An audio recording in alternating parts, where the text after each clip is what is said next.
Il-kumpanija li tmexxi l-Ajruport Internazzjonali ta' Malta se tinvesti madwar 100 miljun euro biex ittejjeb il-faċilitajiet fit-terminal. Dan wara l-Awtorità tal-Ippjanar approvat il-pjan li jinkludi bosta proġetti. Il-pjan tal-investiment jinkludi il-bini ta' Sky Park 2 bħala blokk ieħor biswit l-ajruport li offri spazju ta' uffiċini, ħwienet u lukanda.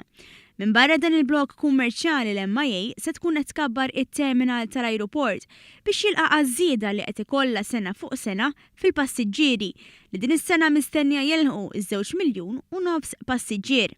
Il-kumpanija qalet li wara li ingħatat l-approvazzjoni se tipproċedi għall-istadju tal-ippjanar tal-programm ta' investiment tagħha li mistenni jitwettaq fit-tliet fażijiet ewlenin. Ħabret li fl-aħħar xhur ta' din is-sena se jingħata bidu għal xogħlijiet fuq il-bini ta' parkeġġ ta' bosta solari li se jipprovdu spazju għal aktar minn 1300 karozza.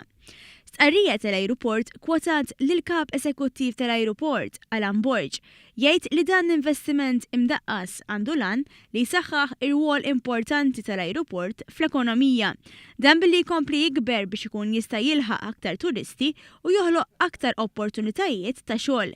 Il-kumpanija qalet li qabel mal-pjan ingħata l-approvazzjoni mill-Awtorità tal-Ippjanar sar studju dwar l-impatt tat-traffiku u dak ambjentali li kienu miftuħa għal konsultazzjoni pubblika.